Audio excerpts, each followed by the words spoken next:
And I just feel like it's yet another barrier to entry. It's something that ups the cognitive load for the reader. And for what? For why?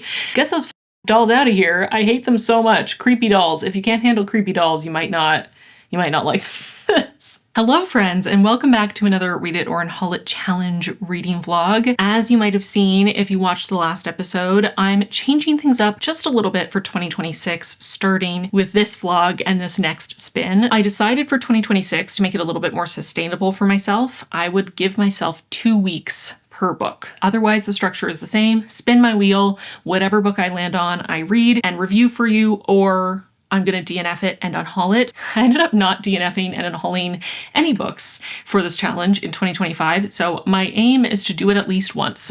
Let's see if I can do it. I get stressed about the idea of DNFing, so I think I need to practice and maybe I can force myself to do the other half of this challenge. It's in the name and everything. I'm so excited. Let's see what we get. Also, I changed the colors of the wheel because I got bored and excited. What did we get? In the House in the Dark of the Woods. I think this is a very small horror book. Let me go find it. Okay, so the wheel landed on In the House in the Dark of the Woods by Laird Hunt. This is a horror novel that I picked up a few months ago and was hoping to get around to for my Halloween reading vlog. Didn't end up picking it up for that, but I've been intrigued by it since I bought it. That's why I bought it. I read the blurb. Also, the cover is fantastic. Also, I don't see a lot of people named Laird, first or last name, and part of my family is Laird's. I come from a long line of Lairds. Anyway, regardless, I was excited about this. And the blurb makes it sound so up my alley, so let me read it for you. In this magical and frightening tale of colonial America, nothing is quite as it seems.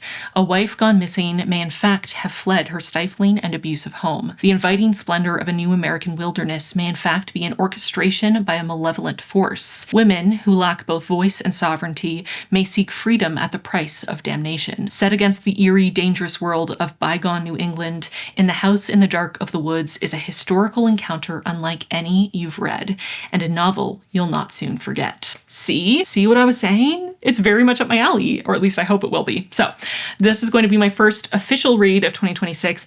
I say that, I mean, Load Poems Like Guns is kind of my official first, but because you know what I mean. The first book that I landed on, that I spun in 2026, whatever. See you soon.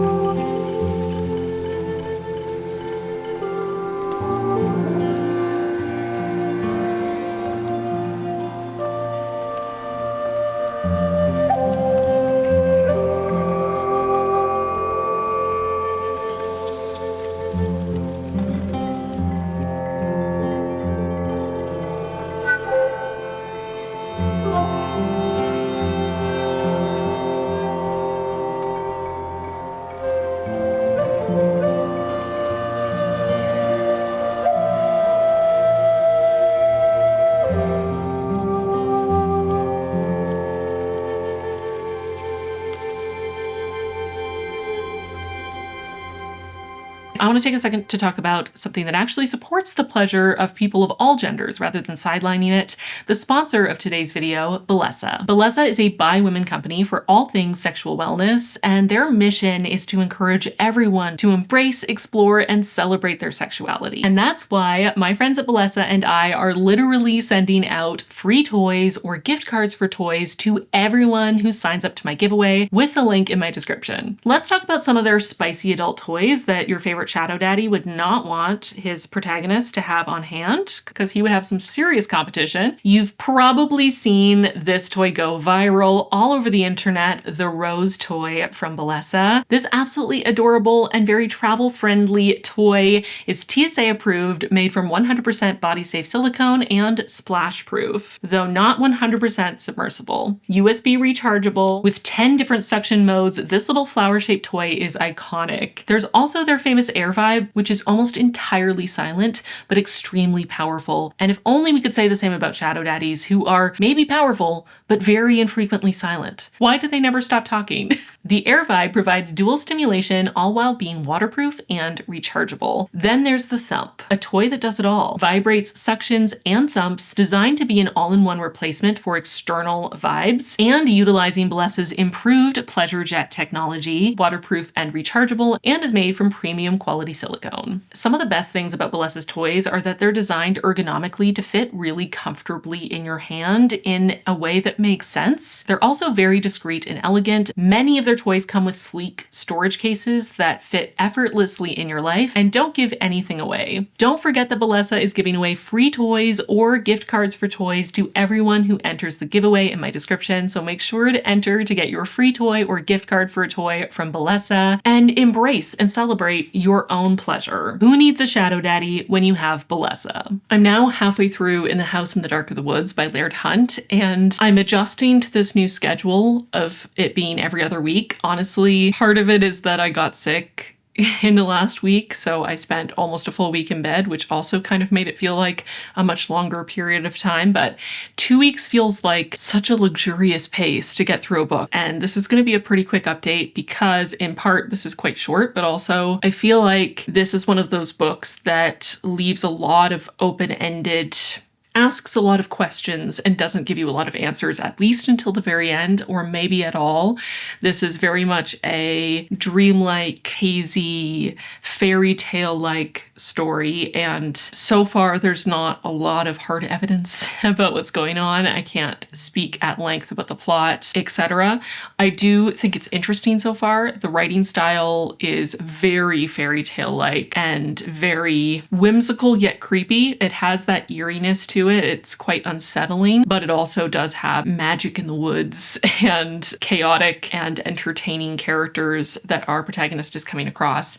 But then also we know from our protagonist that she has had a bit of a rough time of it, especially with her spouse. Her husband is abusive in a variety of ways, and she went out to gather food, planning on going right back home. And then things happened and she has not been home yet. And there's this sort of feeling in her, this duality of the reluctance to go home, perhaps, maybe enjoying a change of scene and not being under the thumb of her husband, while also feeling this guilt and pull to return home, both for her child, but also because she knows her husband's waiting for her and perhaps is aware that the longer she's gone, the more angry he will be. So there's that element to it, but then we also have our protagonist meeting these women in the woods, especially the captain and Eliza, who feel sort of maybe magical or mythical in some way. They almost feel like fairies or something. They're a little bit odd. They're very familiar and forward.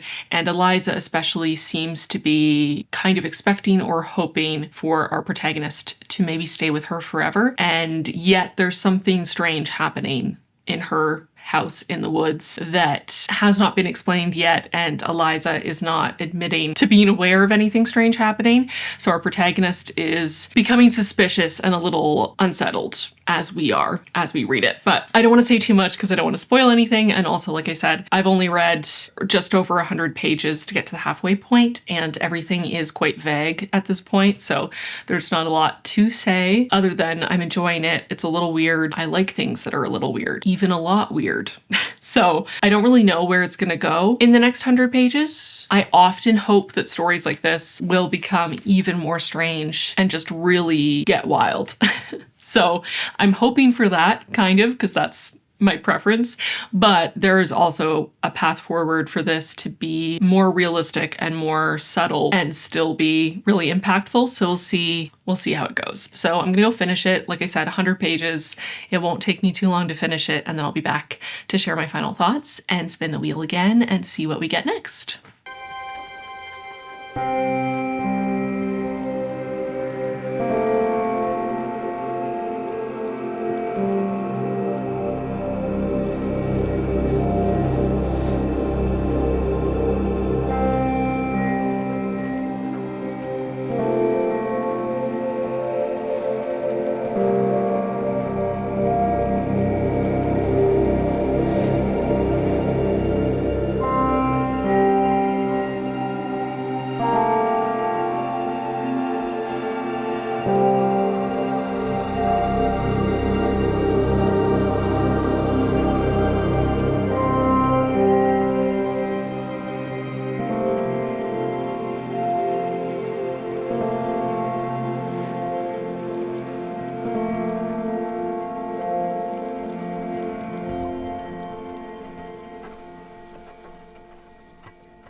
Okay, so I finished this, and I guess I probably should have seen it coming, that it would be the kind of book that doesn't really answer things for you. I mean, it gives some answers, but how satisfying they are, I think, will depend on the reader and what you're looking for. I liked this, you know? It's a bit of a whimsical, strange, fairy tale-like little book, very dreamlike, like I already said. I think it's gesturing at its various themes to do with womanhood, religious constraints, especially on the lives of women, culpability and punishment and freedom, destiny, and the nature of evil or morality. But everything is very loosely gestured at. This book and this author don't seem particularly concerned with telegraphing their opinion to the reader. It's more telling the story, sort of setting you up to think about these things, giving you these unsettling, unnerving situations and the imagery, and then letting you play with it and see what you come up with and how you feel.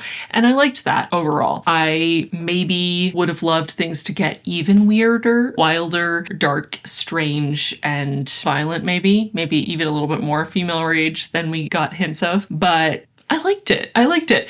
Maybe that's not a ringing endorsement, but I did take a quick look at the reviews once I finished, and it seems like the vast majority of people who don't like this felt like it made no sense and were annoyed by the lack of very clear, straightforward, linear storytelling. Although it's not that it's not linear. It does have a pretty straightforward plot. It's just weird things happen.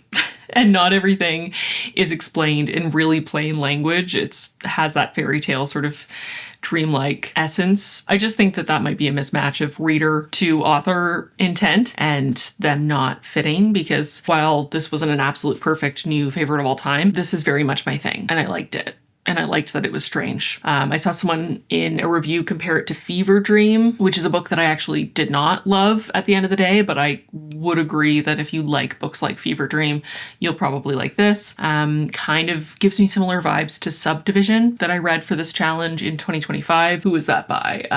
By J. Robert Lennon. Although this one's definitely more fairy tale-like. Subdivision is more in stylistically contemporary fiction, but it's weird and sort of unexplained in certain ways. If you're a fan of Jeff Vandermeer, especially I'm thinking of City of Saints and Mad Men, there's a little bit of a folklore-esque, strange, unexplained themes and ideas being gestured at, but not necessarily explored in depth sort of vibe going on, although this is less overtly horror and doesn't have the sci-fi element. But yeah, I don't know. I feel like without spoilers, it's hard to sort of say who this would be good for. I think if you like weird fiction, if you like fairy tales, sort of ephemeral, hazy, dreamlike, leaning into nightmarish, eerie, but not overtly horrifying for the most part, just odd and curious sort of fiction, I think you'll like this. I'm not even sure if I'm going to do a spoiler. Well, maybe I'll do a spoiler. I'll do a short spoiler section. Because I guess I could talk about sort of what we do get explained to us for anyone who's read this. I feel like this is not a super well-known book and doesn't have that many reviews, so I'm not sure how many of you will have read it, but I guess I'll do a short spoiler section and then we'll spin the wheel and figure out what we're going to read next. It's not even very late for me right now, but I am so tired. I am still recovering from being sick, and I feel like when I hit a wall, I just hit a wall, and I finished this, and within 10 to 15 minutes, I was ready to go to sleep for the night. So I'm trying to push through. So spoilers for House in the Dark of the Woods. Basically, what we eventually learn, which we've been getting hints to this whole time, is that Eliza is trapped in the woods and being punished or played with or taunted in one way or another. We get sort of some indications of that, but Eliza is not upfront about that with our protagonist, who is known as Goody in the story. And essentially, we learn that whoever is the Eliza at the time, whoever's trapped in this house being tormented by the Red Boy, has to convince someone else to stay, either by tricking them or just connecting with them. And when this new person, I think always a woman, decides to stay and take their place, give their scream, and be tormented by their own version of the Red Boy, then the former Eliza gets to leave and go back home, escape the woods if she so pleases. And then it seems like what often happens is that the former Elizas eventually, they can't reestablish, they can't reintegrate into their former lives after being away so long, and they eventually come back to the woods, and then they turn into the Captain Jane figure, who is sort of helping people find safe passage through the woods and keeping Grandma Someone somewhat under control. Grandma Someone being the crone-like figure, witch figure, like from Hansel and Gretel, who is eating children and making boats out of human skin, just generally being, the evil, scary old witch. So the Elizas often return, become Captain Jane, and then eventually turn into sort of take over the role of Grandma Someone. And it's this sort of evolution of transformation of maiden, mother crone witches in this forest. I thought it was kind of tragic how our protagonist Goody genuinely liked Eliza and thought they'd sort of built this friendship. And when she gets out of the woods and goes home and sees her husband and son, she realizes that she isn't happy in her life and that there's a chance that she would lash out and hurt or kill her husband and child in this situation. And we learn that she had already murdered her mother for beating her father in such a brutal way that he eventually died, and having abused her father her whole life. And she goes back to the woods hoping to live happily with Eliza and have that warmth and camaraderie and friendship, only for Eliza to escape as soon as Goody agrees to stay and becomes the new Eliza. And so she is left alone in her torment. I just found that quite devastating for her, and it seems that for the newly former Eliza, whose real name I guess was Faith, she had been tricked into staying, and so she tried a different technique. But even though technically she didn't trick the new Eliza, Goody, to stay, she did kind of trick her, because she made her feel safe and warm and accepted and forged this relationship in an attempt to get her to stay while lying about the bad parts so that she could then escape and leave her alone to her suffering. So that's how it's laid out. And it seems like Faith, the former Eliza, murdered her own sister for flirting with her husband, which is flimsy reasoning at best, unless I misread that. And it seems like maybe a lot of the women who escape to the woods and get caught in this cycle have possibly murdered someone, or are morally gray at the very least, and are struggling against the bonds of a heavily patriarchal, misogynistic, Puritan, religious, controlling societal structure. And living in the woods, escaping to the woods, feels like freedom or a chance at a different life. But they are also just as trapped in the woods as they are at home, just in a different way. And that's why I think that this is sort of gesturing at existing as a woman, womanhood, and religious constraints on women's lives, and culpability and morality and punishment and freedom and all of these ideas. I don't think that this sets out some very clear thesis statement about all of it. I think it just is telling a fairy tale and letting us reckon with it. And I thought it was interesting. I thought it was quite sad. I think it does have this open ending where our new Eliza, former Goody protagonist, her son has left home seeking out his mother, and maybe he'll be able to bring her back in a way that other Elizas haven't been able to be brought back, or maybe he will meet a less than pleasant end in the woods, especially with Grandma Someone out there with a hunger for children. So we'll see. Well, we won't see because we don't find out, but it's left open. And it's interesting that Eliza sort of seems to feel once she gets home that maybe there's nothing for her at home, that while it was sort of a done deal that her abusive husband maybe wasn't someone to be fighting for, that there was a chance that she wanted to be home for her son. He was sort of the only thing tethering her to her life. But then when she gets home and her son seems so content and safe with his father and seems to want to stay with him, that she has this realization and decides to leave. But it seems like her son loves and cares about her more than she might have realized. And maybe she gave up a little too soon on her life, or at least on her son, because her husband seems pretty awful. So I get giving up on him. Are any of these characters good people? Doesn't seem like it.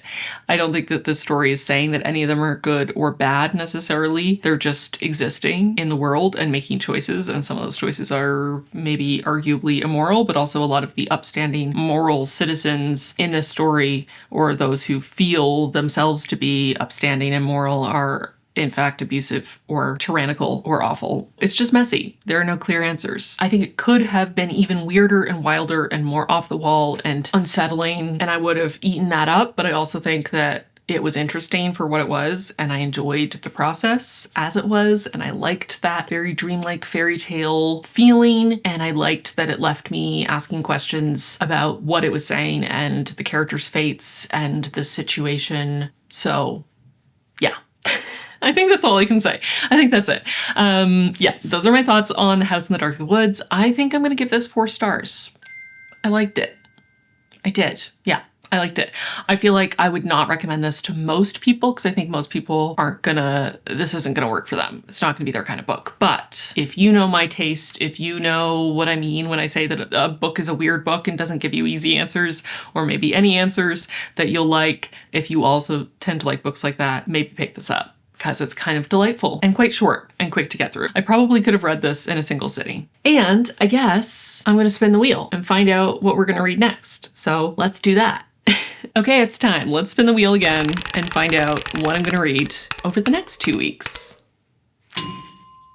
What does that say? The Night Eaters Volume 1, She Eats the Night. Oh, this is a graphic novel. Also listed as horror, or that's why I picked it up. I don't know where this is, but I'll find it. Okay, so the wheel landed on The Night Eaters, She Eats the Night, which is book 1 of a trilogy for this graphic novel by the team that I have fallen in love with through Monstrous, Marjorie Liu and Sana Takeda. I love Monstrous. It is my favorite graphic novel that I've ever read. Not that I read that many. I would say Monstrous and Heartstopper are the 2 that I have read and loved. I've read a handful of others, but those are the 2 that have really touched my heart. And Monstrous in particular, I love because it's steampunk horror, fantasy, sci-fi with a lot of heart, amazing characters, and the art is just impeccable. The world building is so cool and interesting. There's magic, there are weird creatures. It's exceedingly gory and violent, but it also has so much heart, and the art is such a feast for the eyes. It's just stunning to look at. And when I heard that Marjorie Liu and Sana Takeda were doing another graphic novel together, even though this is more of a contemporary setting, I ran to get a copy. I have very high expectations that I'm going to love it. I really hope that I do.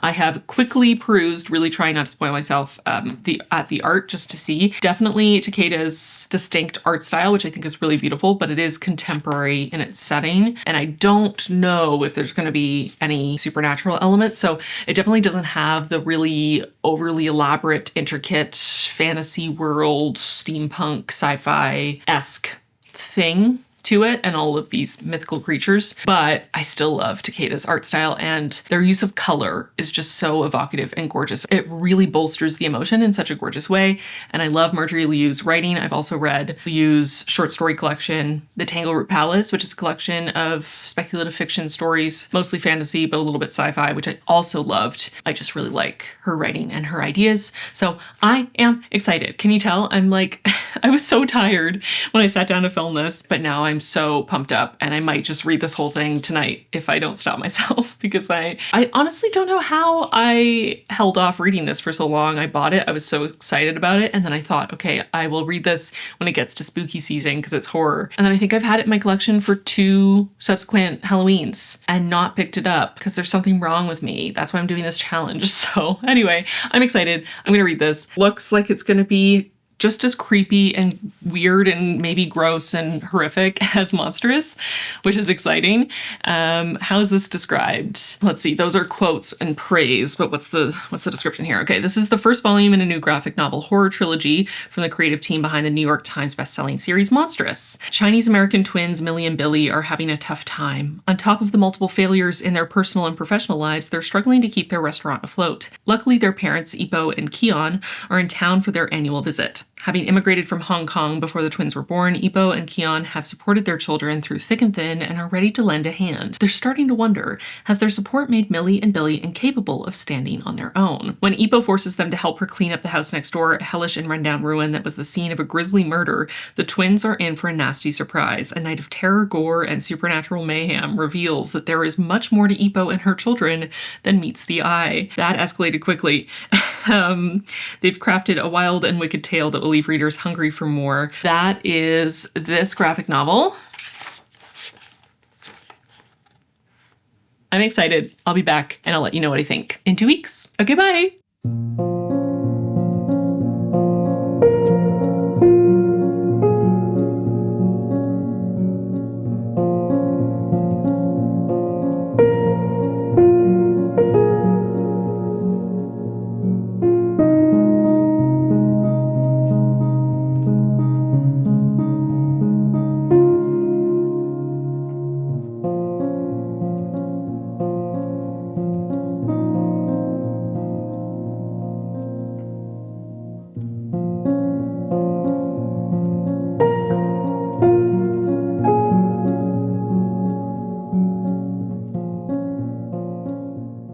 Hello, I'm back. I'm halfway through The Night Eaters, and honestly, I really struggled to stop reading this at the halfway point. I feel like around the time that I stopped, I actually I cheated a little bit. I read a couple pages. A couple pages past the actual halfway mark because I got to the halfway mark and not only was I in the middle of a scene, but also things had just become very dramatic and menacing. I wanted to know if anything more concrete was going to happen. Of course, it didn't. It left me on a cliffhanger, but I had to finish the scene at the very least. Luckily, it was just a few more pages to get to the end of it, but there have already been a couple panels in this that are so deeply creepy, and they're not even really showing anything all that scary, violent, gory. I mean, there was one panel that was what you could describe as pretty gory, but the scariest panel is not even really that scary, although it is a bit of a horror trope, but the two scariest. One of them is, but both of them, I guess, are kind of horror tropes. But anyway, they're very subtle, very normal things that are not quite as they should be, and therefore deeply unsettling. And I love that. I'm really enjoying this. I really like the art. Like I said, I think in the intro, I had assumed that it would be a little bit more restrained because this isn't a steampunk sci-fi fantasy with aliens and all kinds of, nine-tailed cats and really cool spaceships and stuff. And it's not that. It is set, I think 2020 is the implication, in New York, and then also in the 50s in Hong Kong.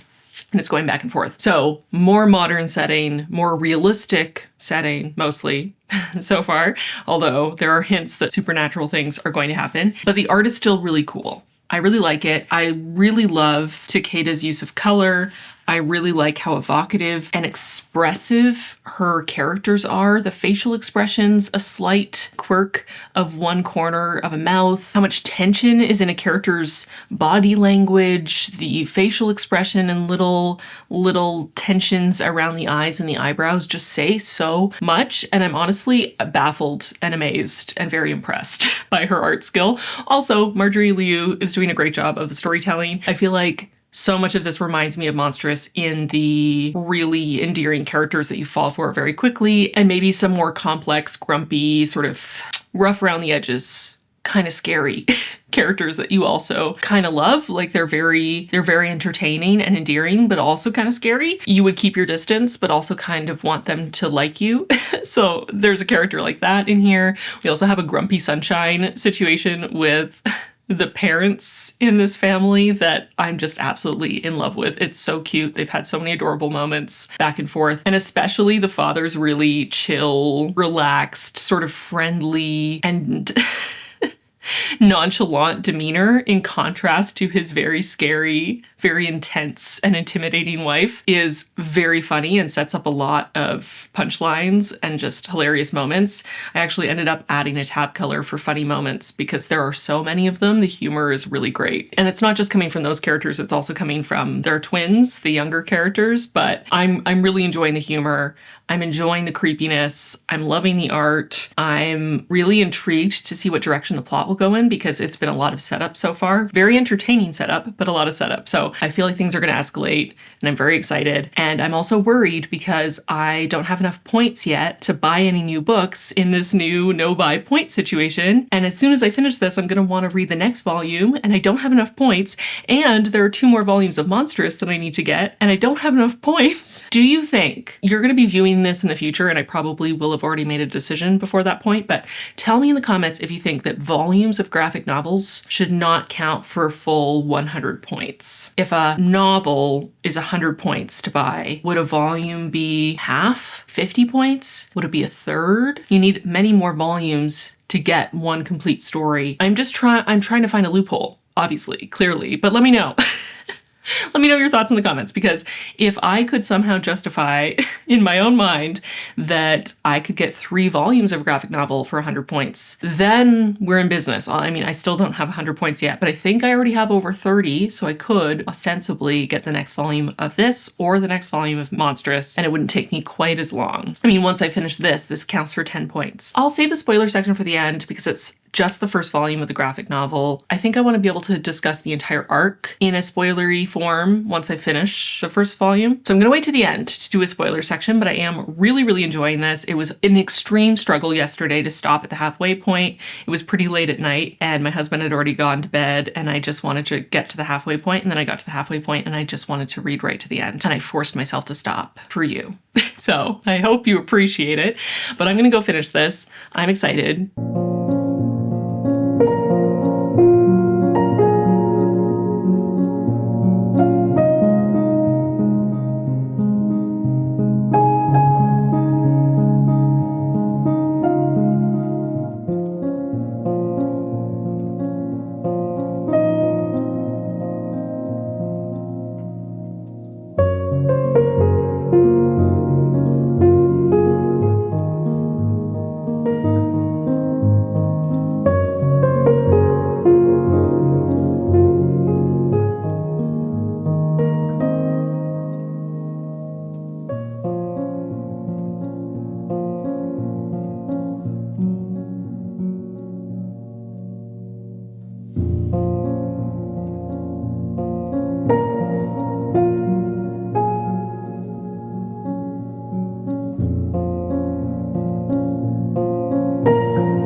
Oh, hey friends, I finished The Night Eaters and this was great. No one is surprised. 5 stars for The Night Eaters. There's a lot that I can't say about this without spoilers. I will do a spoiler section for those who have already read it or who know for sure that they will never read it, but I really, really like this. I think that there is so much to love about this. If you are a fan of monstrous, I think you will also like this. It's definitely a different subgenre of horror, but still horror, still very character forward. It's character-centric storytelling, relationship-centric storytelling. There's a lot of humor and heart, as well as gory and weird and scary things. I would say that this is pretty overtly comedic a lot of the time. Probably my most used tab was used to highlight sections that made me laugh out loud or chuckle under my breath. I found this very funny, very endearing, also very creepy at times. Some of the panels freaked me right out. Some of them I didn't even want to look at for the time it took to figure out what I was looking at. Very weird and gross in a few moments. I would say overall less graphic, less body horror centric than monstrous, at least in this first volume, but really great. I really, really enjoyed it. What can I say about it that is not spoilery? Not a lot. I just genuinely really loved this. I got attached to the characters immediately. I was very invested right away. I wanted to know what the heck was going on. The only spoilery-ish kind of thing I'll say is get those fuck-ass dolls out of here. I hate them so much. Creepy dolls. If you can't handle creepy dolls, you might not like this. I'm not the biggest fan of creepy dolls, I must admit, and these ones are creepy. I just felt so many moments were so heartwarming. I loved the family dynamic. I especially loved the dynamic between the parents. It is so funny and heartwarming and endearing. They had so many adorable back and forth moments. Also the moment when the kids go into the creepy house with their mom and get locked in, and then they're asking their mom what's going on and let us out, and their mom just slowly smiles and they're like, oh, we're fucked. Just so good. I loved the family dynamic. It was so funny and also felt very real and grounded in reality despite all the things happening. Anyway, I just can't wait to read the rest, and I still haven't earned enough points to buy the next volume unless we are mutually agreed that I am allowed to use fewer points for a volume of a graphic novel because that is less than a full-length novel, which we probably should agree on. We should probably do that. But anyway, loved this. 5 stars, highly recommend. Also monstrous, obviously love it, recommend. I will read anything this pair puts out. Very, very good. Please go read it if you read graphic novels and read horror of any kind. Everything I've read from Marjorie Liu has been fantastic, and I am obsessed with Takeda's art forever and always. So that is The Night Eaters, 5 stars. I'll do a very brief spoiler section in case anyone's read this. So spoilers starting now. Don't watch these if you're going to read it. And you should, again, unless you were like absolutely no way on horror and you never ever read graphic novels. But also maybe try to expand your horizons. Who knows? You might be surprised. A few years ago, I would not have believed that I would be reading and giving 5 stars to horror graphic novels. So you never know. Okay, spoilers. Basically, I honestly, so many moments that absolutely blew my mind and also grossed me right out. The dolls had a couple moments that were quite upsetting to me. Oh God. But I also loved the brother, Billy, right? Being basically digested by a weird monster demon. That was pretty fun and gross and strange. I love the idea that the twins believe that their mom is just like a strict, non-emotional mom and their dad is the loving, emotionally expressive one. But it turns out that their mom is literally a demon eater and immortal, and their dad is literally a demon. And that part of her hesitance, her reticence with her kids and being more emotionally removed is that she's afraid that she'll have too much influence on them and turn them into someone like her whose entire purpose is to destroy. She exists solely to consume and destroy demons. And she feels that that is something she doesn't want to pass on to her children. And she views her husband, who is a demon, but is a much more jovial, happy, expressive person, that he exists for other reasons than just destroying things and consuming things, and therefore he should have the main influence on their kids. I loved that sort of emotional core for their story, and her finally letting her kids in and allowing them to know her in that way, but also doing it in such a traumatizing way for no reason. And then them sort of coming to terms with who their mother is and why she might have made the choices she made. And I'm very curious and excited and looking forward to seeing how their family dynamic evolves over the rest of the series. I think this is meant to be a trilogy, like specifically to be 3 volumes, but maybe I'm making that up. Anyway, I'm excited to see how it progresses. And as much as the implication is that he essentially caused a violent, painful death and also like trapping her soul in a doll for a very long time of his wife, I still feel kind of bad for the old man who gets nerfed by the creepy doll at the end. That was very scary. I just looked at the panel again and it made me uncomfortable. Freaking fuck-ass dolls. Like I said, it's not nearly as graphic as Monsters, but there are a few moments that are just like, I think every time it's just out of nowhere and very shocking, and you don't expect it, or at least I didn't expect it. Anyways, I'm very excited to see where this goes and to see like what kind of powers do they have, because it feels like Billy is really not connected to his powers, but Millie seemed to be able to sense some things. So I wonder if they'll be able to develop their powers. Will they be like a blending of demon and demon eater? Will one of them be one and one the other? Does Billy not have any powers and Millie got all of them? I don't know. I don't know how twin genetics work in general very well, but I also have no idea how twin genetics work when a demon and a demon eater have kids, because obviously that's not a real thing. Anyway, I really liked this. I don't think I have anything else to say. Leave comments if you've read this. It was so good. I enjoyed it so much. So glad the wheel landed on this and I finally read it.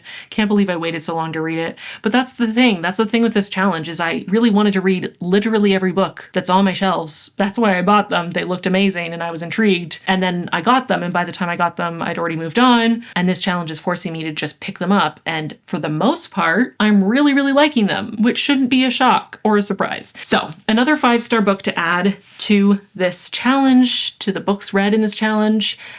So far this year, I've had 2 5 stars and 1 4 star, so not too shabby. And let's hope, knock on wood, that the next spin will be in the same range. Another 4 or 5 star read would be amazing. So let's spin the wheel again and figure out what I'm going to read next. Okay, let's spin the wheel and find out what we're reading next. I'm so excited. Animal.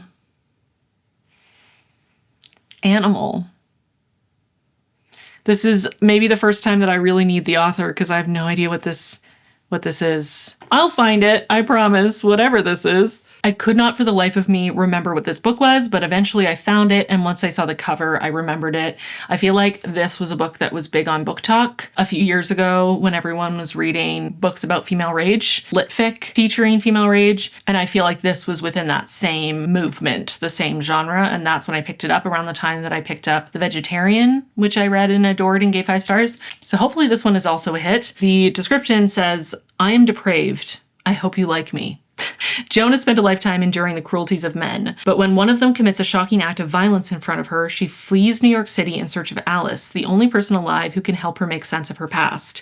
In the sweltering hills above Los Angeles, Joan unravels a horrific event she witnessed as a child that has haunted her every waking moment, while forging the power to finally strike back. With writing that scorches and mesmerizes, Tadeo illustrates one woman's exhilarating transformation from prey into predator." Definitely feels like that era of female rage on TikTok. Hopefully I'll enjoy it. We shall see. Maybe this will be my first DNF of this challenge ever, because I am really trying to avoid getting 1 or 2 star reads and walking away if I can sense that it's not going to be for me. But I'm hoping that I'll love it and it'll be another 4 or 5 star read for this year and just keep that train going. So I'm going to go read this, and I'll be back when I get to the halfway point to let you know my thoughts on the first half. Obviously, that's how it works. And then I'll be back again when I finish it. You get it. It's late. I'm going to go.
Hello friends, I'm back with Animal, and I have not read half of this. I have read approximately 10% according to my audiobook player. I read the first 2 chapters in the physical book only, and then I switched over to the audiobook and listened to a few more chapters. And I've decided to DNF this one. This is the first time I'm actually DNFing something for this Read It or Unhaul It challenge. This is going to be my first actual unhaul, which is amazing because I've been doing this challenge for over 6 months now. But I just can't do it. I don't want to. Actually, I can do it. I don't want to do it. I don't want to read this.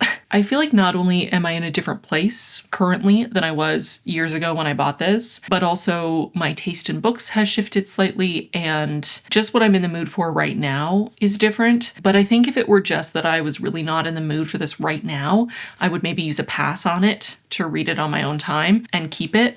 But I just can't see myself wanting to be honest. If I really change my mind in the future, if I really want to read this, libraries exist. I borrow books from my library every single day, so I'm sure I can borrow this from the library if I really feel the urge, the deep-seated desire to read it in the future. But I wasn't clicking with the narrator. I wasn't clicking with the writing style. I was not enjoying the way that this sort of gritty self-sexualization thing was happening. And I'm not against that sort of Not Like Other Girls, very gritty, edgy, self-sexualizing as like a coping mechanism, but also just the reality of their lived experience.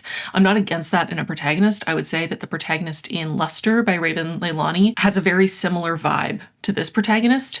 But in that case, that protagonist in Luster felt like a real person. She felt fully fleshed out. It felt like her sort of edginess, her grittiness was coming from a real place. And it felt like the author was being authentic in the portrayal. Whether the author is anything like the character or not is irrelevant, to be honest, but it felt like an authentic, grounded portrayal of a character who could be a real person. This character so far, again, I've only read the first couple chapters, so if you've read this and loved this and really connect to this main character and see yourself in them, I am not saying that you're not a real person.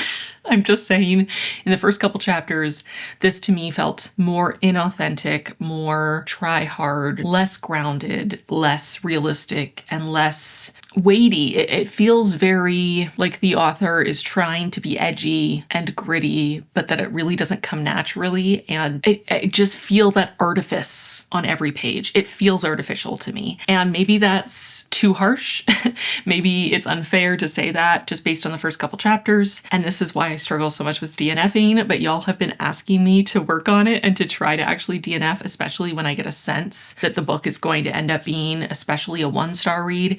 I have a feeling that this might end up being a 1-star read. It might turn into a hate read if I keep going. So I'm trying to do what y'all have asked me to do and also just work on the skill because I think it is beneficial and helpful as an adult to get better at DNFing books and sort of choosing my own enjoyment and well-being, using my limited time and attention on something that I will get more out of. And I've also been having a lot of not bad reads this month, but I feel like I've had a lot of very middle of the road reads. I've given a lot of books 3 stars this month so far, and I'm just not in the mood for more mediocrity.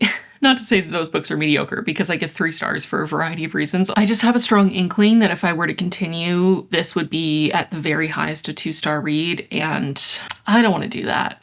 So this is going to be a DNF from me. I'm not going to rate it or really give any kind of substantial review because I don't think I read enough of it to do that fairly outside of, the first impressions that I've already shared. The reasons that I'm DNFing, I am sharing with you, but I can't review this. I didn't read all of it, so I don't know how it goes. I don't know how the author continues this arc. I don't know how they continue to handle the subject matter and the themes, but I don't think it's for me. Once I made the decision to DNF, I did look up a couple spoiler reviews to try to get an idea of the direction the book goes in plot-wise and with the main character, and some spoilers for the ending just reinforced for me that this is not probably gonna be my cup of tea, unfortunately. So I'm gonna walk away. I'm DNFing Animal. My first DNF and unhaul of this challenge. I will eventually unhaul it by putting it in my little free library, and hopefully someone else in my neighborhood will have a better time with it than I did. I have to keep stopping myself from saying that I feel like a failure about this or telling myself that because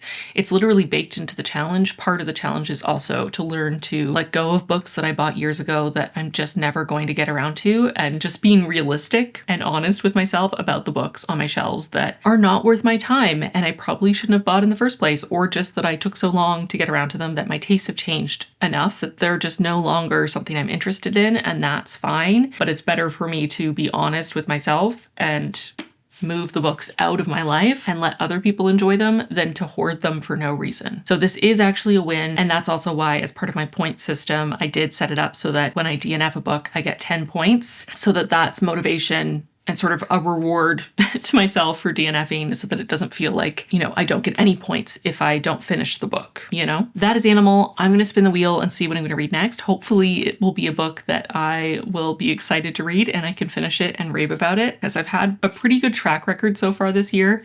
And I think I'm making the right choice to DNF this so that I can keep my record of 4 and 5-star reads for this challenge and avoid a lower rating to bring my average down. So let's spin. Okay, let's spin the wheel now and see what we get.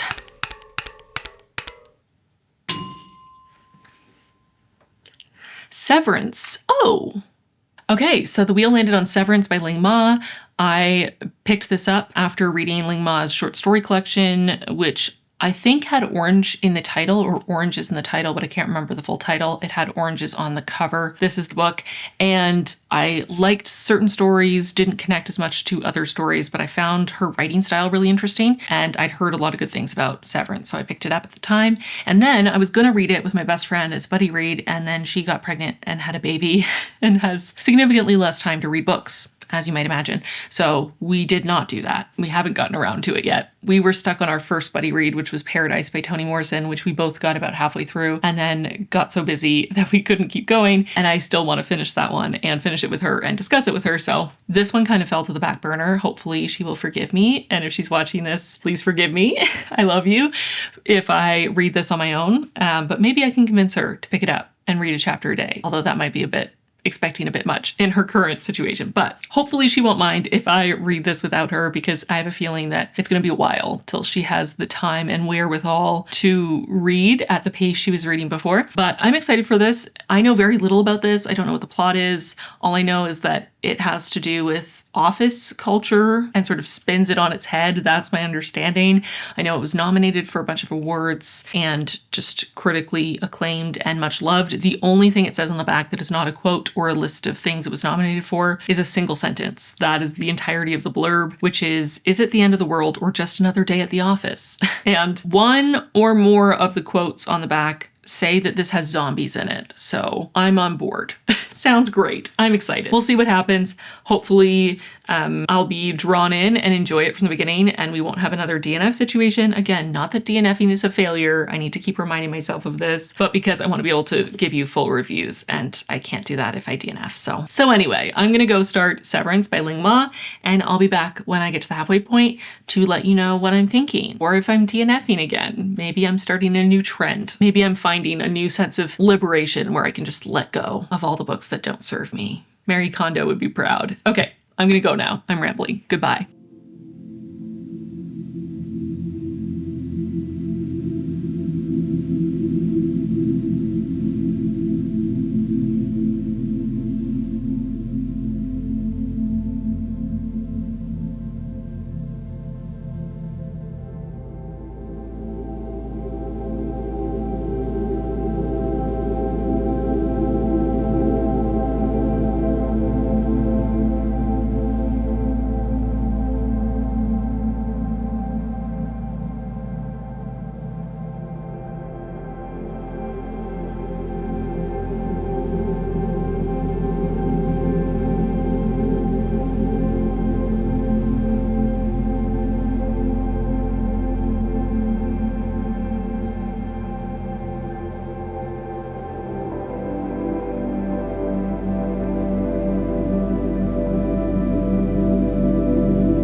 I'm halfway through Severance by Ling Ma, and words are going to come out of my face.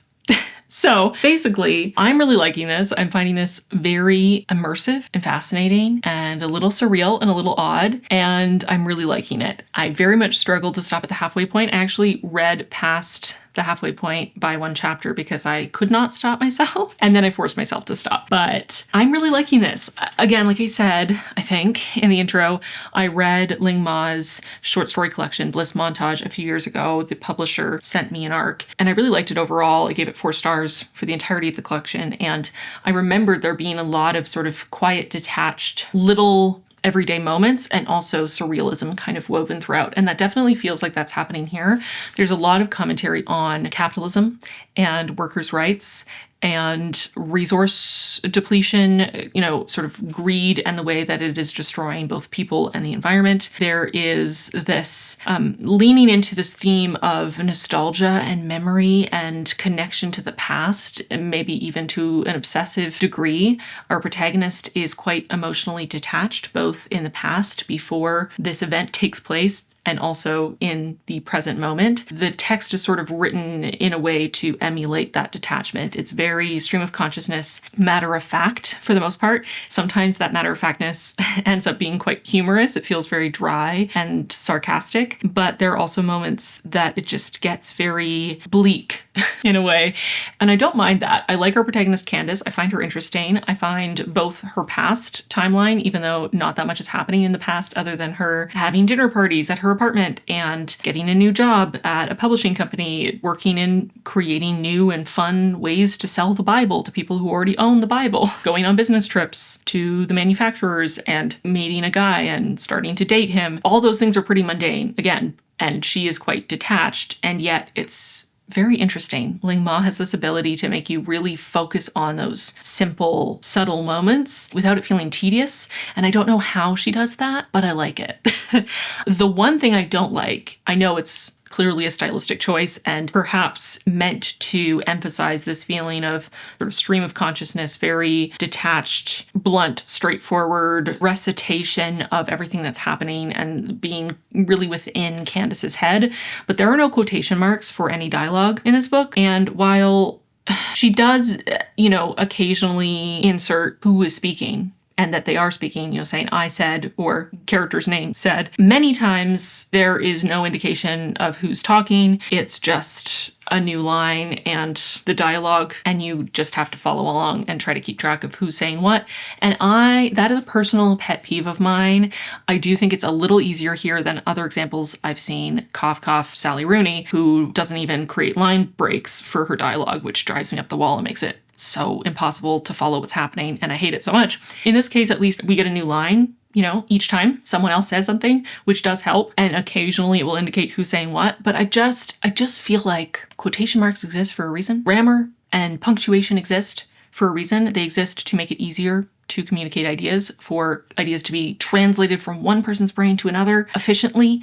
I can understand, and there are certain circumstances where a lack of quotation marks makes a lot of sense structurally, or it's a very experimental novel in its format, and I can understand why an author would choose to omit them. In this case, I really don't feel that this book would be materially worse or different if there were quotation marks, except that it would be much more accessible for people to read. And maybe I get attached to this because I have ADHD, and it helps so much when I'm reading to have those indicators, to have punctuation and line breaks and quotation marks. And I don't think it's just me, obviously. I do think also neurotypical people use those as markers and as sort of indications of what's happening, and your brain picks up on them even if you're not consciously thinking about them, and it helps keep you, oriented within the story, within the text. It frustrates me when authors remove those, even if it is meant to be intentionally disorienting, because I do think it is less accessible. And perhaps for me, as someone who is neurodivergent, but also is a very avid reader and also reads a range of difficulties, and I do read experimental fiction that plays with structure and form, so it's not totally out of the realm of my awareness. I still find it so much more cognitively exhausting to read a book without quotation marks, and it just doesn't have to be that way. Again, in some circumstances, yes, it makes sense. I don't think in this book it had to,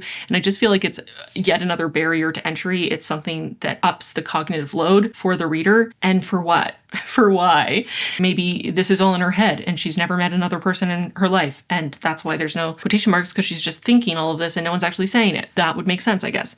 But as of now, at 150 pages in, trying to follow the dialogue and not knowing when someone's speaking and when it's just a paragraph, and then sometimes you have to go back and restart when you realize someone's talking, and you have to really pay attention and try to figure out who's saying what, that is very frustrating to me, and I don't like it. And I do think while it's challenging for me, it's probably even more challenging who struggle even more with reading than I do, struggle even more with attention than I do. For those with dyslexia, I can imagine this would be a nightmare. And I just wish authors would only do it if it really integral to the story you're telling, and otherwise that they would just use punctuation for all of our sake, please. Oh my God. Also, people who are reading this where English is their second language, good Lord, I'm just thinking, I just finished reading a book in French, Adriana dans tous mes rêves, for my other reading challenge, Reading Around the World. And if that book hadn't had quotation marks for when people were speaking, I would have been totally adrift in an ocean of French words, and I would have been so lost. If there were no quotation marks, I would have been probably incapable of finishing it.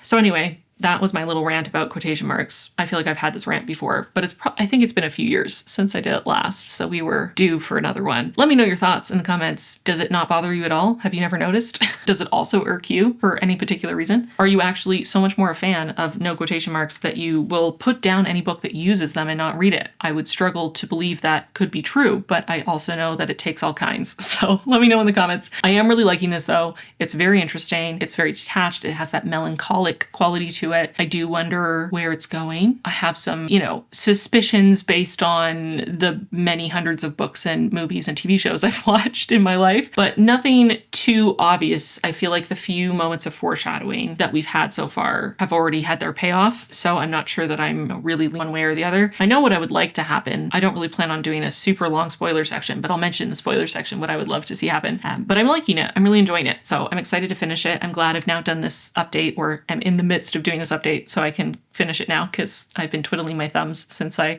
got to the halfway point last night. But I will do a very brief spoiler section so that this video doesn't become a million years long. We'll see how that goes. Spoilers starting now. Use the chapters to jump to the end or watch them. I can't control you. Anyways, spoilers for the first half of Severance by Ling Ma. Basically, like I said in the blurb and reading some of the marketing material, this is a zombie apocalypse in one way or another. It is a little unsettling that this book came out in 2018, and the way it's talking about this global pandemic situation, this disease, is eerily familiar and uncomfortable. And I suppose on a certain level, it is to be expected what the government would do, what businesses would do, what people would do if there were some sort of large-scale epidemic. And then when it happened in real life, people and governments and businesses did what would be expected. But reading, again, a book that was published 2 years before COVID about workers having this meeting and being given N95 masks and talking about, how it spreads and talking about the numbers of affected growing, and just it's unsettling, very prophetic. I need to find an interview with Ling Ma talking about how she felt about the pandemic 2 years after publishing this, because I wonder if it felt like her novel coming to life for a moment. Luckily, in real life, as terrible as the pandemic was and continues to be for many people, luckily it did not turn anyone into a zombie, at least as far as I am aware. The zombies here are really interesting. They're referred to as the fevered, and they are zombies in a way in that they seem to have lost many of their cognitive abilities, and they are not really going about their lives. They don't seem to have autonomy. They all are on their own sort of loop where they'll do the same activity again and again and again. And they're able to pick things up and move around and maybe make noises, but they can't talk anymore, and they don't seem to be able to think anymore. Some of them are more decomposed than others. It's unsettling, but it's a very different view on a zombie than I have read before. It feels uniquely different. In comparison to, again, I keep referring to this other challenge, but my Reading Around the World challenge, where I read Adriana dans tous mes rêves by René Despestre. At the time of this video coming out,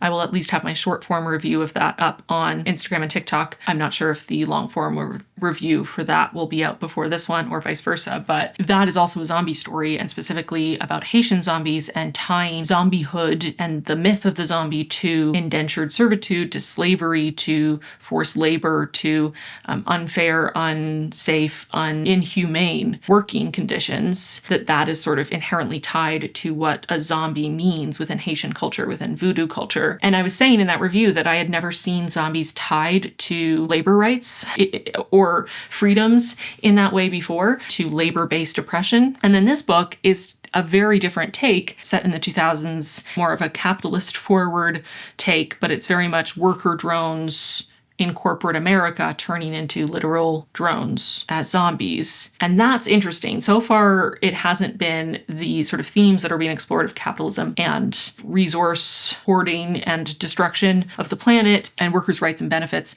are existing pretty much solely and exclusively in the past timeline and have not, as of yet, been tied directly to the zombies. But it's very interesting that this is doing something more similar than I have ever read before, and that I'm reading these back to back. book. And maybe I'm just picking up even more on those comparisons because I just read Adriana dans tous mes rêves, but it's weird and it's interesting. I like it. It scratches the right part of my brain. It's super fascinating. And now, after reading Adriana, I started thinking about this, and now as I'm reading this, more and more I'm feeling like I need to create a personal curriculum course about zombies in popular culture and how it is connected to workers' rights and freedoms. Again, so much of this book feels very mundane without being tedious, and our one introduction to someone becoming fevered before our eyes, essentially, is so mundane that you almost don't notice it. It almost doesn't feel like it's happened. Candace is with a few people that she's found. She found this group after leaving New York, finally, after staying for as long as she could and being alone for a long time. She runs into this group of people, and there's sort of the main group, there's the entirety of the group, but there's the subset of sort of younger people who are closer, and she's getting to know them and tends to ride in the car with them, and she's slowly developing these friendships, and she goes with them one night on a secret stalk, as they say, when they go into someone's home and sort of raid it for supplies. And they go to one of these people's family home where she assumes her parents will be. And they do find her father dead. And Candace and Janelle, I think it was, are in the living room sort of looking at the father. And Evan and Ashley go into Ashley's room to look for, she says she has weed and they're looking for it. Then Evan comes running for them and they go in, and it feels like it's only been a couple minutes, and they find Ashley on one track mind trying on dress after dress after dress in her closet. And she isn't responding to them talking to her. She doesn't seem to notice when she catches her hair in a zipper or when a dress doesn't fit and the seams are ripping. She just keeps putting them on, posing and taking them off and putting the next one on and posing again and again. And it looks just like the fevered they've run into, who are either reading a book in the same way again and again or setting the table in the same way in this loop. And they can't believe or conceptualize that someone who was just like them 5 minutes ago, 10 minutes ago, is now a fevered, has fallen victim to this disease that they all thought they were immune to. And Evan talks about how it started, that she was saying, oh, this is my last chance to try my clothes on. I really want to try them on. I want to remember how it feels. Please let me try them on. And is talking and seems to still have her wits about her. And then she just very quickly gets stuck in this loop and no longer has autonomy over what she's doing. And Evan can't believe it. Janelle can't believe it. And they don't want to abandon her. They don't want to leave her behind. And they end up trying to carry her out and they can't, and she sort of collapses, and they run to get the leader of their little group to come back. And Evan and Candace are in the car in shock, and Janelle stayed in the house with Ashley, and they hear several gunshots and they come back out. And Bob, the leader of their group, says, you know what we do with the fevered, we put them out of their misery. No one should have to live like that. They're not really living anymore. They're stuck in this loop, in this hell. And after I'd pulled the trigger and there was no going back, Janelle jumped in front of Ashley. And we don't know if that's true or not yet. I have suspicions that maybe that's not true. I wonder if, I don't know. I am very suspicious of Bob, and I wouldn't be surprised if he killed Janelle, even, in cold blood or out of anger that she got them into this situation. But devastating. And just watching that happen so quickly, and for Ashley to lose her autonomy, her sense of self, her ability to choose for herself, to think for herself so rapidly, is really unsettling for the characters, but also as a reader, because it's so much more subtle and blink and you miss it than so many zombie stories and how they depict becoming a zombie. Even in Adriana, while it is very different from, your average zombie movie, it's still a whole process of poisoning someone till they seem to be dead to everyone but you, and burying them and having to dig them back up and trapping their spirit. There's a whole thing. Whereas here, it's a moment, there's some spores or there's nostalgia, and it really does feel like nostalgia is some sort of a trigger for becoming fevered and getting trapped in these loops tied to something that you're really emotional about and living in the past. And there's been a few conversations about nostalgia being too attached to or living too much in the past and not being able to move forward because of it. And it feels like we're leading to some sort of, and I mean, even the characters, I think Candace says at one point, I wonder if nostalgia is a trigger, but I wonder if we'll learn more about that, because it's very interesting, and connecting the internet to it, where the internet has this timeless quality to it, and yet really everything on the internet has already happened.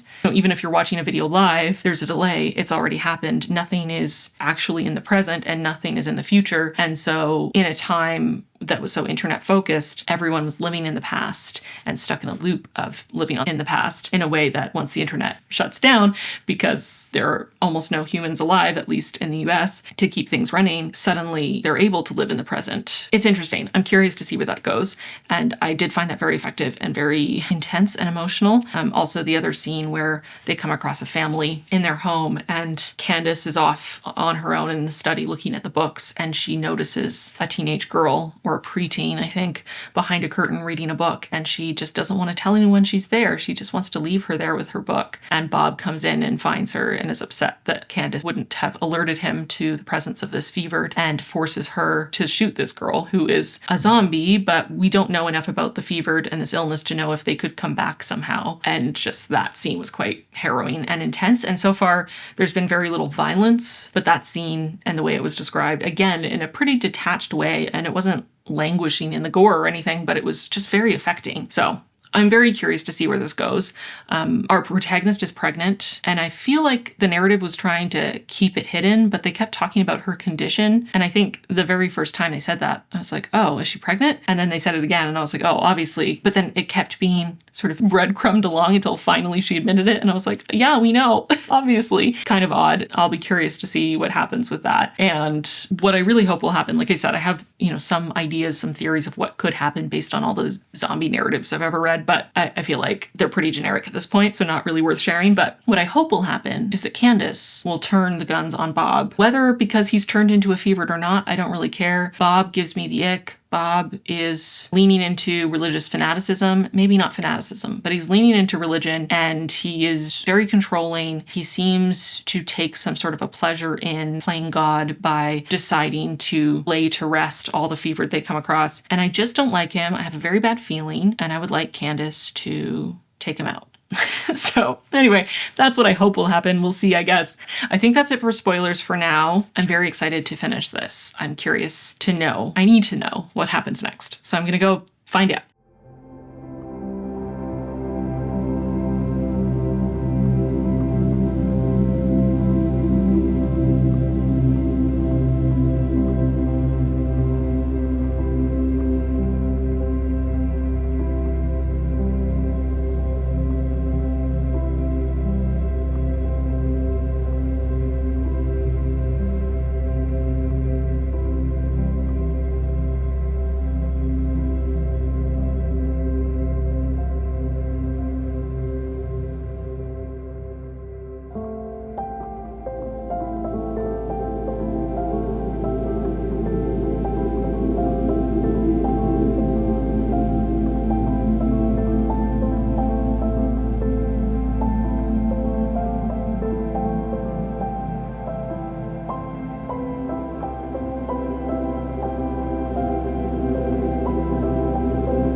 Well, I finished Severance much faster than I expected.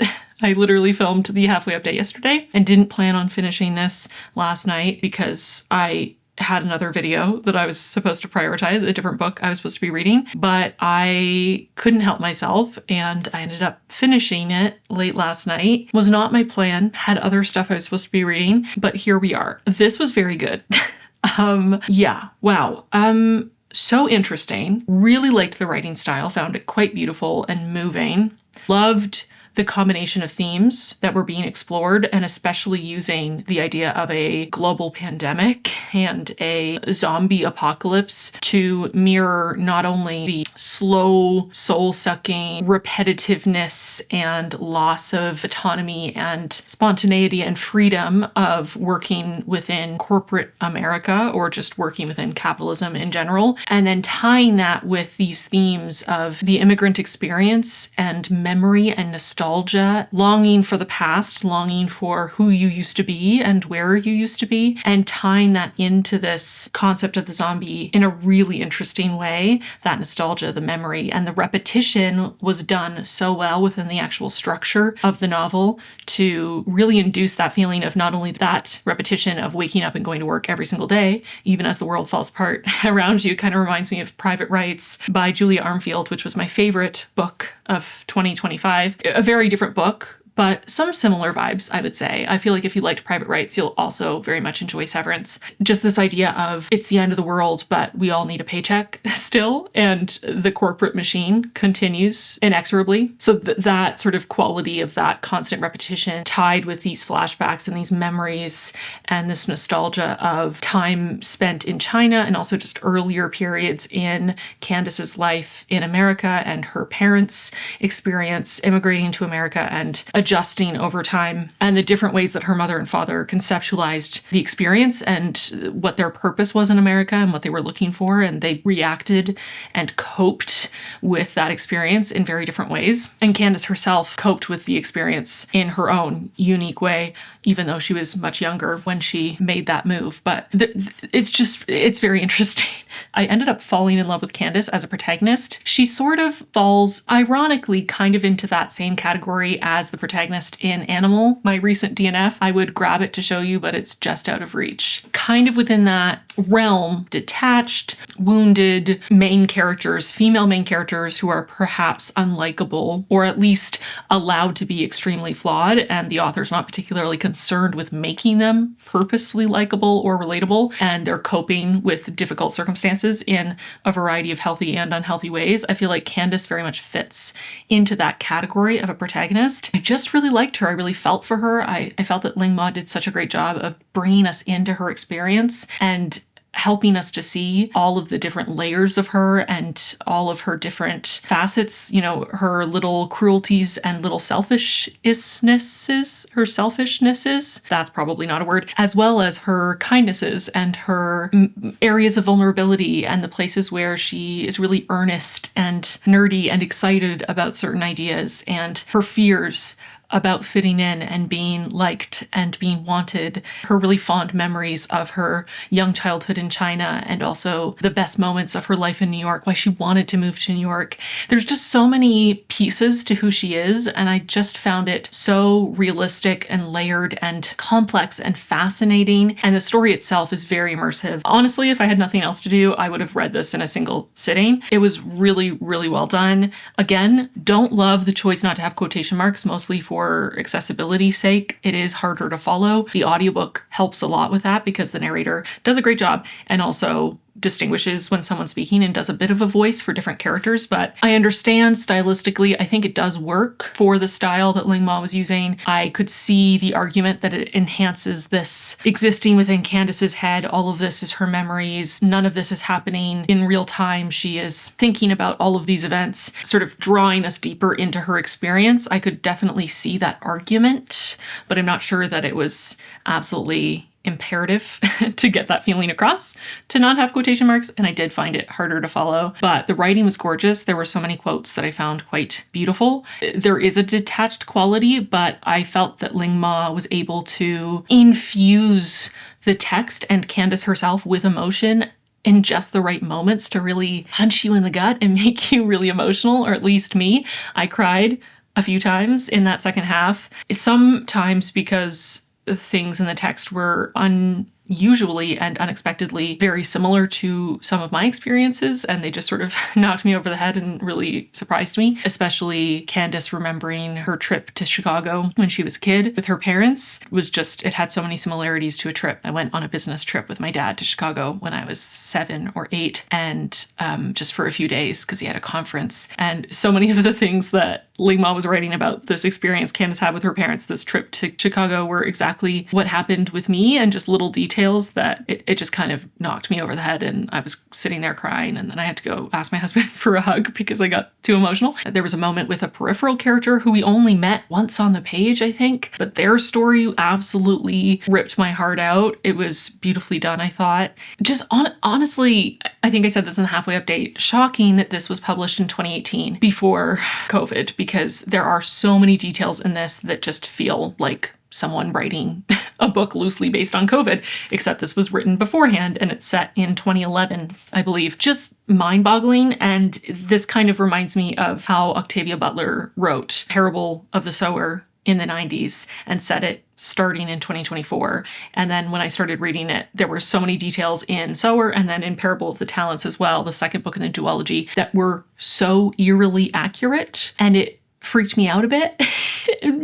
It gave me the heebie-jeebies a little, how prescient Butler had been so far in advance. And in this case, it's a little bit closer in time, but again, quite a few very prescient moments, eerily familiar. And that was weird, but also very interesting. And the way that zombies are handled here, really fascinating, called The Fevered. And I found it, to be a really unique depiction of a zombie apocalypse, a much slower, subtler, more passive example of a zombie apocalypse, which is just so different from any other depiction I think I've ever seen. Definitely a great companion novel to Adriana dans tous mes rêves. I think I shared not a theory, but what I hoped would happen in the spoiler section of the first half, and something very close to what I hoped would happen happened. So I'm happy about that.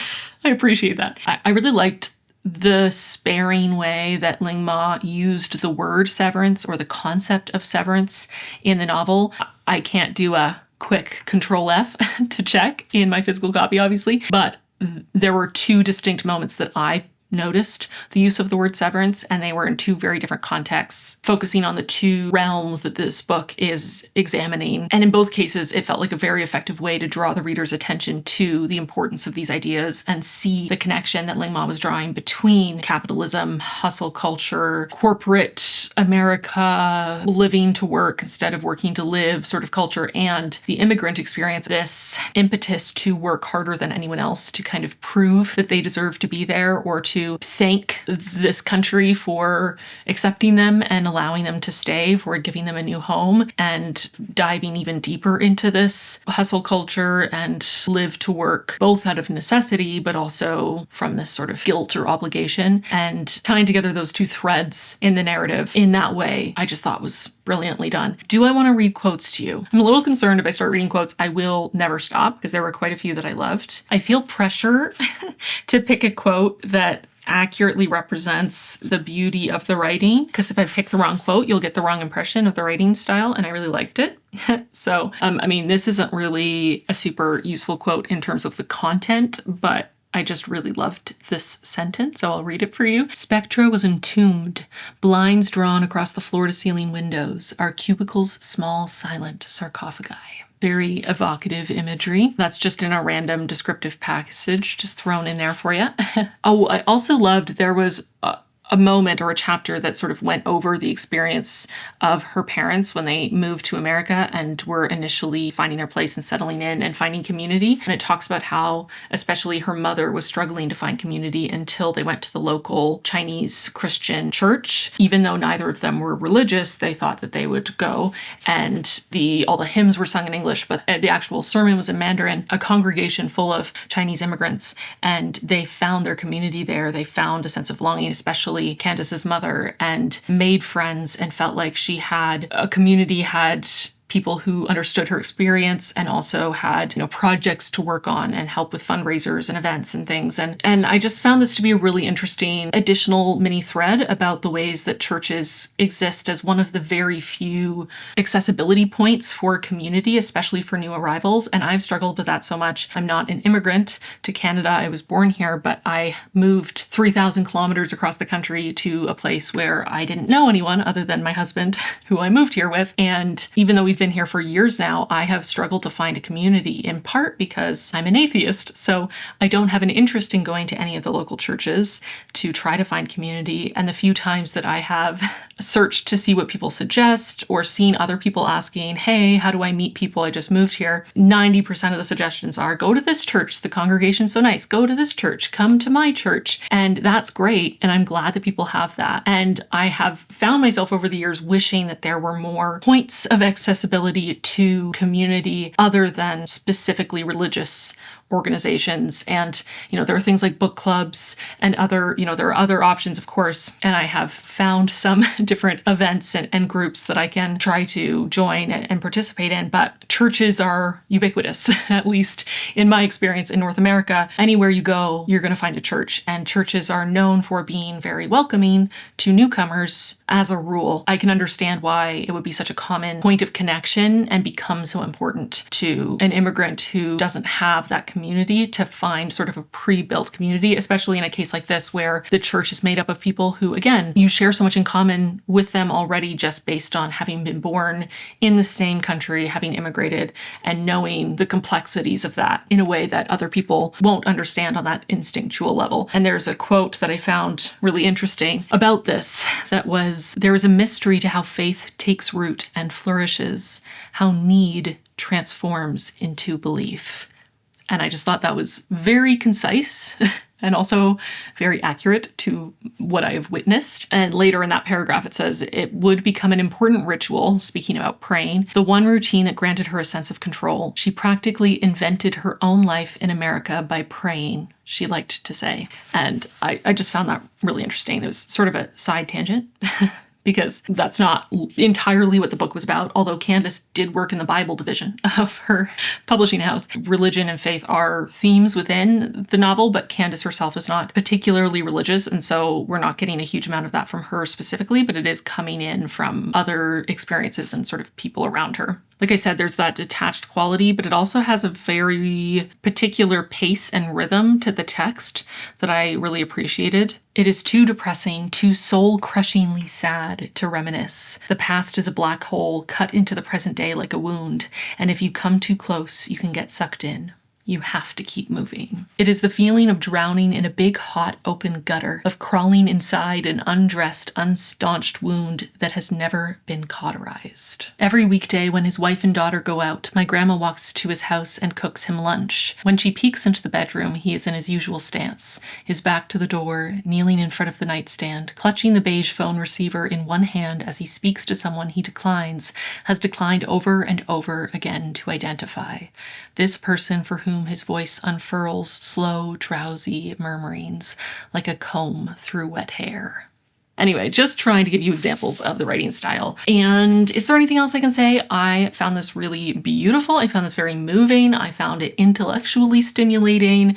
I love the writing style. I love the characters. I found the setting very evocative. It takes place for the most part in New York City, but it also has this feeling of love of and nostalgia for New York City and what New York City has meant to so many people around the world in a really beautiful way. And I just would highly, highly recommend it. I thought this was gorgeous. And if you can't already tell, I'm giving Severance 5 stars. I loved this. I really, really loved this. So I will do a very quick spoiler section. Well, I don't know if it's going to be quick, but I will do a spoiler section. And then I think we'll wrap it up for this one. I guess we've read, is this the 4th book I've read for this video? Yes, 4 books and 1 DNF. I think that's good for a reading vlog. It's probably long. I haven't started editing this yet, but it's probably going to be long. So I'll do a spoiler section and then we will end this video. And then in the next vlog, I will spin the wheel to find out what I read next. So spoilers for Severance by Ling Ma. Okay. So my hope, as I said in the halfway update, was for Candace to murder Bob. Basically. That's not very kind of me, but it's accurate to what I wanted. Sort of happened. So not only did I start hating Bob even more than I thought, I think I said that I felt like my hate for Bob was a little irrational. He hadn't done that much to dislike him, but I had a very bad feeling. He proved why I had a bad feeling about him. He ended up literally imprisoning Candace in a store in a mall, full grate down and locked, and kept her in there except for guarded walks to the bathrooms and to get a bit of exercise and then right back in and locked in for weeks because he found out she was pregnant and didn't want her running away. at least until she has the baby, which never clarified why he needed the baby so bad, but that was pretty unsettling. But anyway, obviously just a terrible human being, and I grew to hate him even more. But in the end, Candace is trying to escape. She sees a chance to grab one of the car keys. She's finally been given freedom to at least move around this mall they're staying in, but she's not allowed to leave. And she gets the chance to maybe get some car keys, and she thinks she can escape. And she goes to pick them up and sees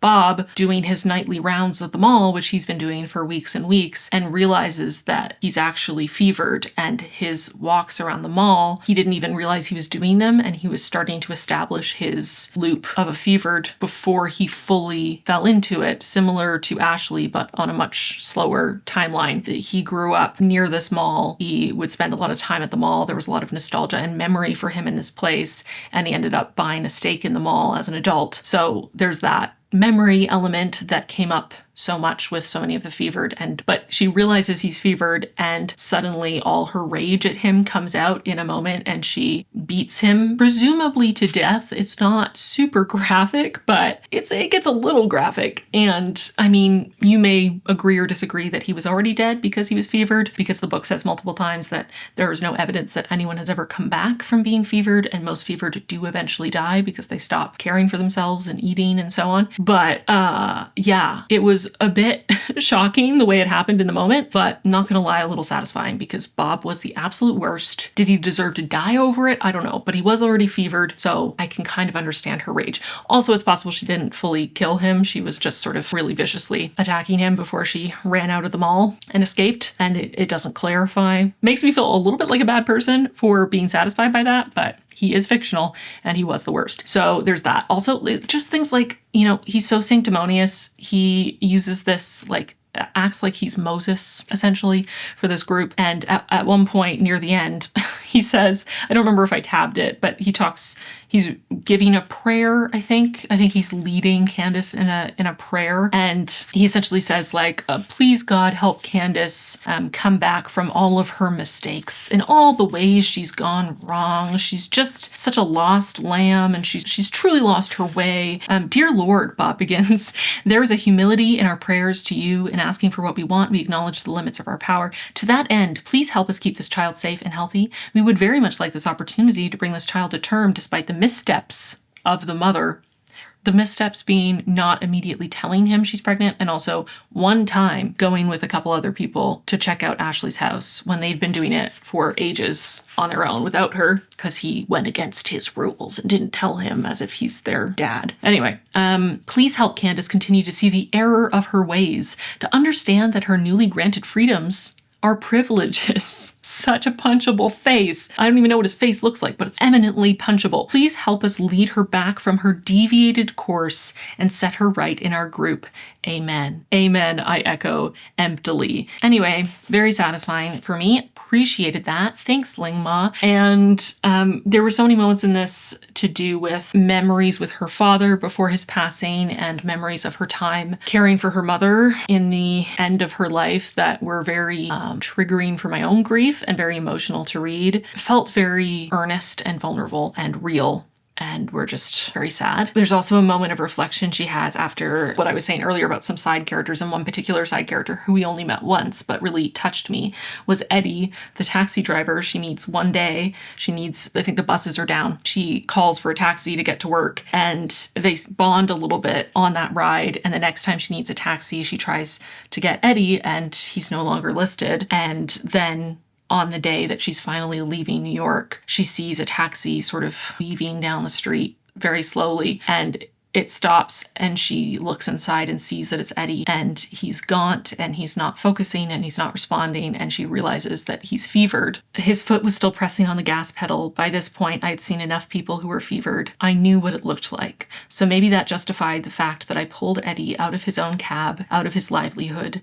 There was no struggle. I climbed into the old shaky Ford and drove away. That is the true story of how I left New York. And yet, it's possible that there is another true story. In this version, maybe he wasn't fevered. Maybe he had been trying to get out of the city like I was. Maybe, despite his frail, weakened state, he had stopped to help me, a familiar person he knew by the side of the road. And maybe I had misidentified him as fevered. It's possible, but I can't be sure, because I wasn't really all that careful. All I thought about was myself. It got me where I needed to go. And for some reason that obviously really gets to me. I really liked Eddie, but then this sort of self-awareness that she says, you know, in the moment I was sure he was fevered. I'd seen it so many times. I knew the signs and I just needed to get out. But now as I think back, was I too hasty? Was he really fevered? Did I leave him there to die? And I think that there are so many moments like that throughout where the fevered seems so similar to the living and feel so human still, especially their loops of doing the same things, something that really mattered to them when they were alive or something they're really connected to, that makes it so much more painful that they're really gone because they don't feel gone. And I don't know, that really got to me.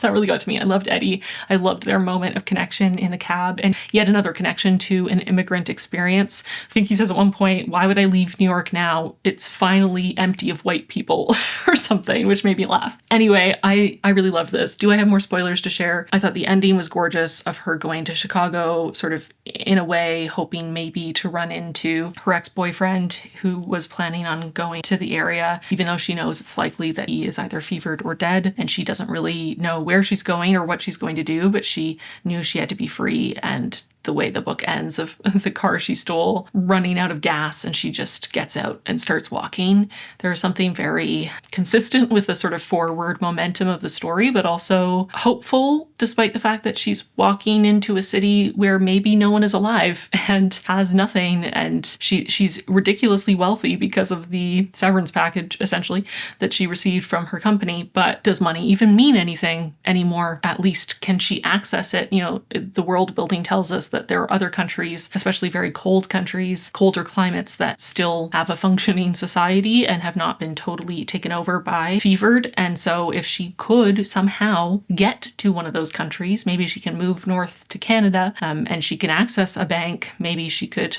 access her wealth and live a life and have a life with her daughter, Luna. Who knows? But the ending didn't feel bleak despite the situation being quite bleak, so I appreciated that. Anyway, I just thought this was really beautiful. So those are my thoughts on Severance. 5 stars, really beautiful. Great way to wrap up this video, I feel. I'm very glad that I landed on this one. I did text my best friend today, telling her that I loved it and please read it so that we can talk about it. So we'll see if she can get around to it. And Bellesa is giving away free toys and gift cards for toys to everyone who enters the giveaway in my description. So make sure to enter. Thank you again to Bellesa for sponsoring this video. But anyway, I'm gonna go. Thank you for watching. I appreciate you, and I'll see you really soon in my next one. Bye, friends.